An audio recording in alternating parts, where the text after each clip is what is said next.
Hello, everyone. My name is Lucian. Most of you know me from Twitter as Triangle Investor. Today, I have a special guest in my show. That is Warren Irwin. Warren is the president of Rosseau Asset Management, money management company based in Toronto. Warren, welcome to my show. Thanks for having me, Lucian. Appreciate it. The pleasure is all mine. Your first time in my show, and I usually ask my guests that are in my show for the first time to introduce themselves. Can you tell us more about your background and what do you do for a living? Yeah, I run Rosseau Asset Management, which is a hedge fund based in Toronto. As far as I'm aware, we're the longest running resource hedge fund in the world. I've had lots of competitors over the years who've blown up and gone away. The resource business, as you know, is very, very treacherous. Yeah. I've been in the investment business since 1986. Nice. So that puts me with 37 years. So I'm approaching 40 years in the business. So I've got a lot of war stories, and Definitely. I think where I could really add value is just as an old grizzled old investor who's been beaten up by the markets over the years. I've got some good stories and some lessons, and most importantly, I am a survivor, and I've made a pile of money for my investors investing in one of the highest risk sectors in the market, which is junior resource companies. Definitely. Let's kick off with some would say controversial topic when you are involved, and that is uranium. But before we go deeper in uranium investing and the fundamentals, I want to hear your opinion on nuclear energy.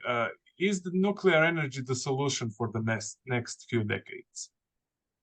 I think 100% nuclear energy is where the future lies. And I've been following nuclear energy for quite a number of years. I was involved in the last uranium cycle, and I really rolled up my sleeves probably about 7 years ago when I got involved in NextGen. And it's clear to me, solar and wind, they're very sporadic, as we are aware, and they cannot power a modern society, despite all the fantasy stories. And nuclear energy is the only way to produce non-CO2 generating baseload power, other than hydro. And in Canada, certainly, we pretty much dammed up all our rivers, and that's the case around the world. So nuclear energy, I think, is the future. And it's a shame that for the past 50 years, groups like Greenpeace have been anti-nuclear. So, Greenpeace has resulted in us burning thermal coal for 50 years, which is frankly outrageous. Anti-nuclear groups over the last 50 years, since the 3 Mile Island accident in the 70s, which, wasn't a big deal in hindsight, the anti-nuclear group has set back research into some of the new reactors by at least half a century. But fortunately for all of us, there have been some diehards who have been grinding along, and that's why we're seeing some of the new generation small modular reactors. So I think it's obvious to myself and to any thinking person that nuclear for the next several decades will be a very significant part of our energy future. And I think as time goes on, as windmills wear out, people will find out how short the lifespans are, and then people will figure out the environmental damage of solar panels, and they'll realize, you're getting many, many, many decades out of these nuclear reactors, the big ones, and these SMRs solve many of the problems nuclear energy has, which is they're safer than the current generation currently deployed, and they're modular, which means there's significant cost savings because there's a level of standardization amongst them. So since nuclear energy is largely a fixed cost business, with nuclear fuel being, less than 10% of the cost of the electricity, switching to a modular system like they're doing they're starting to get some modular reactors will be, I think, fantastic for a nuclear renaissance on our planet. Okay, so you are, let's say, bullish on nuclear energy, but are you bullish on uranium, the material that feeds? Yeah, I'm positive on uranium, absolutely. Yep. Yeah. Am I the super bull, or Am I a super bull like some people are? No, I'm not. And I approach things from a slightly different angle, in that I have a sense as to where some of the uranium is. So I know where a fair amount of it is in terms of in the ground. And I see there is as you're aware, there's a supply deficit of about, let's say 40, 50 million pounds a year. Even some say 60. Yeah. So we've got, let's say rough numbers. I'm not sure what numbers you're going by, Lucian, but let's say 180 million pounds used and 130 million pounds produced, plus or minus. Yeah. So that's so the bull case for uranium, or the super bull case even, is there's this 50 million pound shortfall, and that shortfall is going away, and then we're being really stuck because there aren't any big projects coming our way to make up that gap. I've heard this argument for a very, very long time, certainly for at least the last 7-8 years. And as I mentioned in an interview some time ago, probably earlier this year, and I got chastised a lot for saying it, because people don't understand what I'm saying. So I'll try and repeat the story again so people will understand what I'm trying to say, which is about 7 years ago, one of the smartest guys I know in the nuclear business,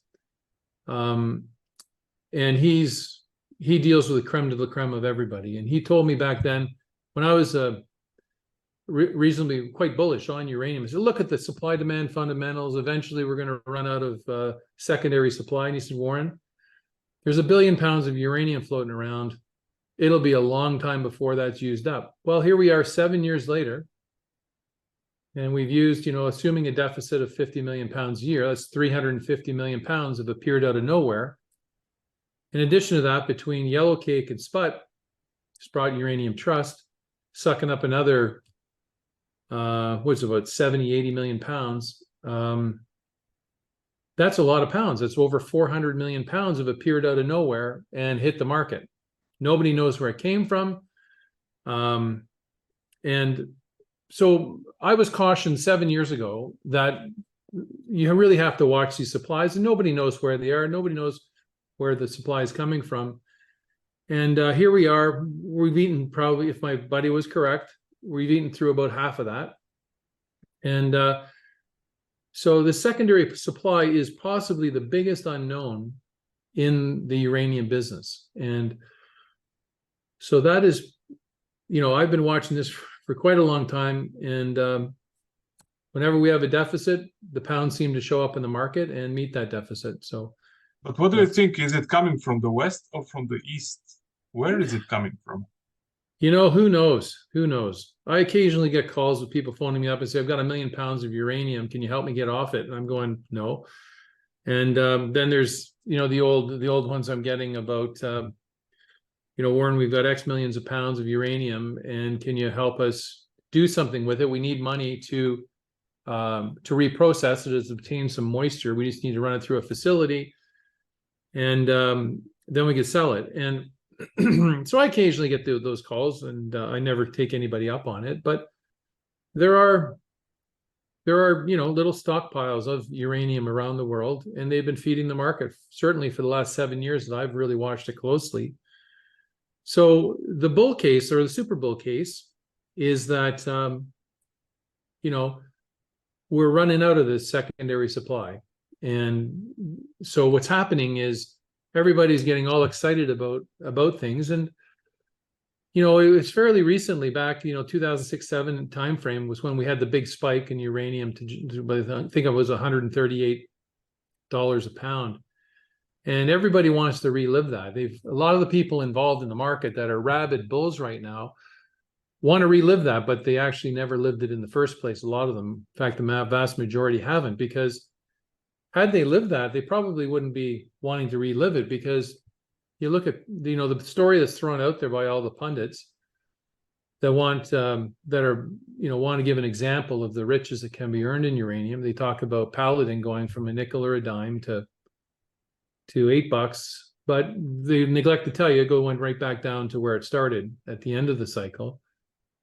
And they don't mention that of the 400 to 600 juniors that were out there, almost all of them went to zero. So there's a massive wealth transfer between, dumb, unsuspecting investors to more sophisticated people that were able to create these BS little juniors and pump them out to the unsuspecting public, who hoovered them up and ended up paying the price for it at the end when they all went to zero. And so I don't know why anybody wants to relive those times, because net, there was no money made on Paladin. There was no money. There was a whole bunch of money lost on all the baloney little juniors that were created. And what I'm seeing here now is you've got uranium specific funds pumping the uranium narrative. You've got Sprott, obviously, pumping the uranium narrative. And what we're seeing now, too, I'm seeing firsthand, is a bunch of guys are creating these crappy little uranium juniors to get prepared to fleece the public the next time we have a big run in uranium. So it's gearing up for, people are trying their very best to run this market. And they've been trying for the last quite a number of years, right, to do this, and they haven't been successful yet. So my view on uranium is uranium's got a positive outlook. On the demand side, it's tough to grow uranium demand quickly because your reactors take a while to build. There's 50 under construction in China. So they'll be coming into, let's say, being put online in the next, let's say, 5 years. So that's 10 a year. But it's only 10 a year on the base of 450 install base. And that doesn't include the fact that some of them, despite the significant number of extensions recently on the life of the uranium plants, some of them are just too old and too tired and will be shut down. So the growth rate is not massive like we're seeing people expect in, let's say, electric vehicles. And that's why, let's say, lithium's running, because everybody's seeing the growth rate in lithium batteries, hence because of the electric car boom. But so on the demand side, uranium is optimistic, and that's why I'm optimistic. It's going to grow over time as more and more reactors get built and the build out happens. So the bull case, or the super bull case for uranium, is there's this big 50 million pounds a year that's not being met, and one day we're going to run out of secondary supply, and that's going to lead to a short-term spike, or a spike in uranium. And the reality is, if that spike does happen, it'll be short-term, because I just know of too much uranium in the ground that can be mined, but it'll take time to put it into production, blah, blah, blah. But if you look at some of the ones coming into production, the big daddy of them all is NextGen, which I'm very familiar with. I was at one point the largest shareholder in NextGen. And they're going to hit the market with 30 million pounds. So do you still hold their shares? Do you still have them? Say again, sorry? Do you still hold shares of NextGen? No, I have recently completely moved out of NextGen shares. NextGen at this stage, for me, it's way too blue chip. It's more for the big institutional investors. It's institutional quality now. Yeah. So it's time for me to move on and get invested in earlier stage names, but in various commodities like met coal, nickel, copper, that type of thing. So I'm recycling that money, and a small amount of it is going back into some uranium juniors that I think will do well, regardless of whether there's a big inevitable spike in uranium. And here's the other thing too about uranium, Lucian, about actual value creation is when you look at it, where money has actually really been made in the uranium cycle, the uranium market in the last 15 years, since the last cycle, it's been in NextGen. NextGen's gone from virtually $0 to $3 billion. There's been, significant multi-billion dollars worth of value creation. That is where the value creation has happened in this sector. And I was fortunate enough to catch a significant amount of that. We made 90 million bucks on it. And so why do you want to listen to me? Well, I've made more in the uranium cycle than this sector in the last number of years than anybody I know. And in the previous cycle, I was fortunate enough to be involved in Extract Uranium. And I got the heads up on Extract Uranium being a good company from the same uranium expert that told me that there was a significant amount of pounds available, 7 years ago for the market. So to be bullish on uranium right now, you have to be convinced to be super bullish, super bullish. I'm bullish just from what I see, but to be a super bull, which a lot of people are these days, you need to be pretty convinced that this gap of 50 million pounds is not going to be met by secondary supply. So you must have more insight than I do after having watched the market for 15 years as to where this secondary supply is coming from. And you're brave enough to say, well, we're 100% sure that the Russians aren't sitting on another 200 million pounds of uranium, that when times get tough for Russia, they're going to puke that onto the market, right? Yeah. Warren, you mentioned you have some new junior uranium companies in your portfolio. Can you tell us what kind of companies are they? I mean, in the terms of jurisdiction, Athabasca play, African play. Yeah, well, I get involved in high risk early stage stuff, and that's when I got involved in NextGen, that was what NextGen was, right? So when I take a look at what I'm involved in now, I'm backing a very early stage African uranium company. I'm also involved in District Metals, which is a fascinating play. It's a little bit more down along the road than others. The reason I'm backing District is it is indeed not like what a lot of people are doing in the uranium space. It is a bit of a punt. They've been fortunate enough to have a zinc project that is a pretty decent one in Sweden, but that gave them unique insights into Sweden, and as a result of that, they were able to stake, by my estimation alone, don't take my word for it, but I think around 700 million pounds of uranium, which is mixed with vanadium in a black shale, right? So that is a world-changing deposit. In fact, it's part of the Viken deposit, which is 1 billion pounds in Sweden. But Sweden right now has a moratorium on mining uranium. Sweden is also building a nuclear power facility, so that's good. And I think in time, I don't want to predict what politicians will do, but within my short period of time, not short, maybe certainly within the next year or so, I anticipate they'll allow us to mine uranium in Sweden, which opens up not only the Viken, but also another very large deposit in Sweden. So if you have 700 million pounds coming at you, I'm not too worried about supply long term. And then, of course, NextGen has many, many hundreds of millions of pounds, and they're much further along. But sorry, do you believe that NextGen will actually produce in the next 6 years? Because frankly, yes. I do not. I believe they will. Yeah. You believe? I do. Yeah. Any other company besides NextGen in Athabasca, Denison Mines, Fission? Who are your favorites? Well, I have, I've watched all these players over the years.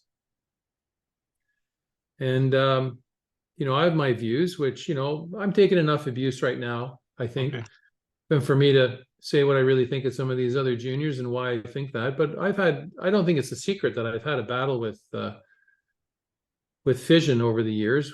And I think Fission used to be $2, now it's 50 cents, and NextGen's gone from 60 to $6. So I don't know who won that battle, but I think I did. Anyways, I don't want to badmouth other companies at this stage. I'm getting enough flack from the overexcited uranium investors at present as it is, but yeah. Were you, as a shareholder of NextGen, worried about their G&A numbers? Yeah, I think if there's one criticism of NextGen, it would have to be that. Yeah, because you can't criticize the jurisdiction, you can't criticize the deposit. Yeah. You can't. I think management has done a pretty darn good job. But you look at compensation, and that's the big beef people have with it. They're going, well, why are the directors and officers and executives taking as much as they are out of a non-revenue producing junior? And that is indeed probably the only knock I'm aware of. But as far as I'm concerned, Lee and the guys at NextGen are doing a fantastic job. Would I feel better as if I was a shareholder still of them taking less out of the company? I think that would be better. But what do you do? The biggest issue really is not how much they take out of the company in compensation as much as, are they screwing up the mine build? Are they screwing up the permitting process? And to date, I believe they're bang on the money, doing a great job, moving it forward. And I think, Lee is a fantastic CEO, doing a great job. And but I do understand some of the criticism people have of the comp programs there. Okay, final uranium question, then we will go to other topics.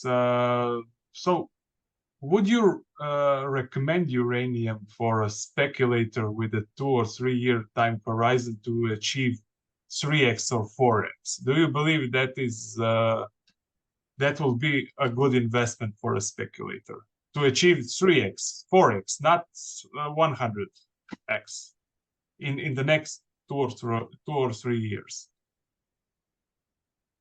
I'm not. When I invest in juniors, I try to be commodity agnostic, meaning I don't want to think like, I'll give you an example, okay? Yeah. Predicting the price of uranium, okay? Yeah. I have through my entire career, and I've been in business almost 40 years, I've heard predictions on gold, silver, blah, blah, blah, blah, blah, blah, blah, blah. Like everything. None of them ever, ever, ever turn out right. They never turn out right. Like, you talked to the clowns 3 years ago, they were predicting $150 uranium. It's $50 now, okay? So there's a lot of guys 56. out there. Do not lie. 50. Yeah, so if you're going to invest in uranium, buy a fantastic junior that you think is going to do great and make your 3 to 4 times without the move in uranium. And if the move in uranium happens, hey, it's awesome, right?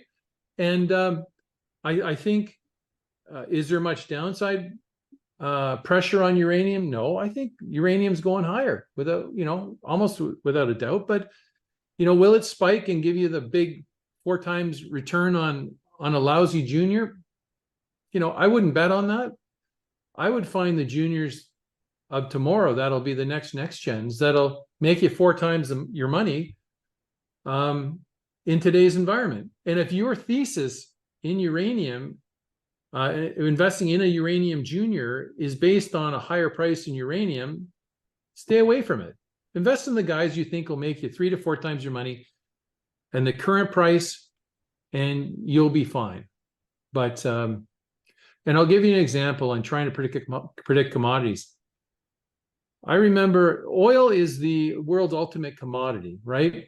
Yeah. I think its volume every year trades like 10 times the size of the copper market. And the copper market's huge, but the size of the oil market is massive. Did anybody ever predict in the entire world that you're aware of, predict minus $40 a barrel ever? But it happened. But nobody in the entire world, and it is the most followed commodity in the world, nobody predicted that. Did anybody predict when it went to its all-time high of, I think it was 150? Yeah. Did anybody predict that? Nobody predicted it. No. So if these massive moves could trick all these investors that spend careers following oil and tracking every single well, every single tanker, tracking it to the minutia, if they can't predict the price of oil, or even have anybody not even one person in the entire world that I'm aware of predicted negative prices in oil, or let alone 150 in oil, and hit that. So predicting a commodity price is really tricky. In the case of uranium, it's a small market. It's a minuscule market compared to all the other commodities like nickel, copper, iron ore, met coal, thermal coal, oil.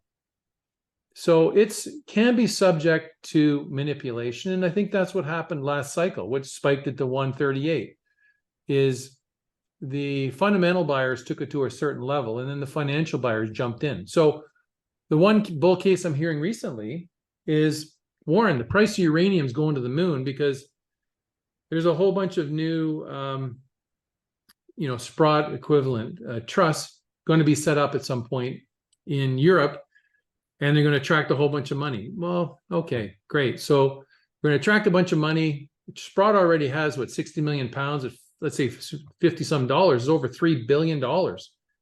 So they've sucked $3 billion worth of uranium out of the market, and we're at $56, right?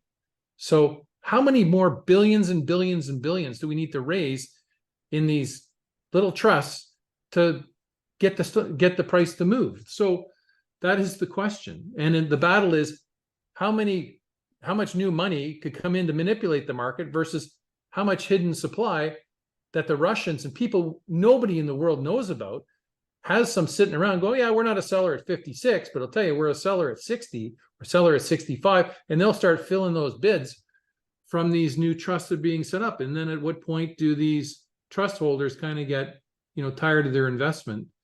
So that's going to be the battle in the futures between speculators and secondary supply. That is the battle. And I hope I'm set up for it. I'm investing in good juniors that I think will do well in the current price environment. And hopefully, if we do get this big spike, I'll just sell into it, right? And that's what I'd recommend anybody do, because a big spike in uranium will not last.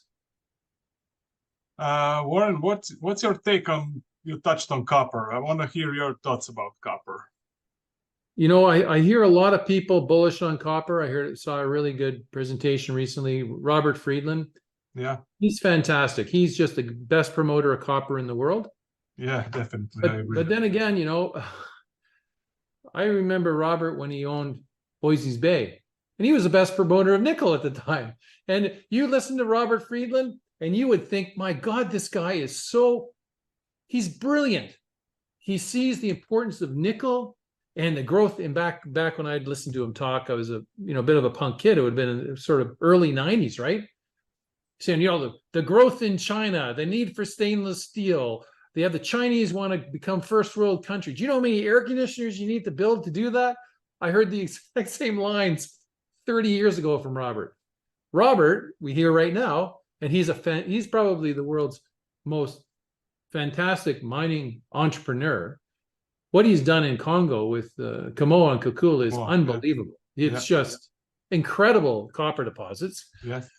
And now he's on the copper bandwagon. And, sadly, I own some copper assets too. And despite Robert's prognostications and the world talking about the need for copper, well, copper has not exactly been on a terrible tear here.